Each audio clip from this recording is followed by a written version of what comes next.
Nëse boljeri juaj bën këtë zhurmë, hiqeni menjëherë nga priza. Në rastin e shpërthimit, boljeri mund të shkaktojë dëme të mëdha materiale, por edhe mund t'ju marrë jetën. Sipas ekspertëve, boljeri mund të shpërthejë për shkak të defekteve dhe parregullsisë. Në raste të ngrohjes së pakontrolluar të ujit, të cilat mund të identifikohen në bazë të llojit të zhurmës ose tingullit që lëshohet, ose edhe në bazë të procesit të vlimit që dëgjojmë nga boljeri.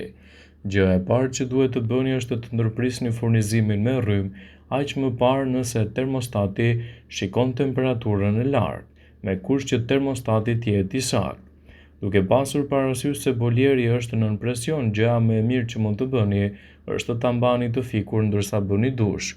Rryma mund t'ju godasë nëse bëni dush, edhe nëse është i ndezur boljeri me tokëzim të keq.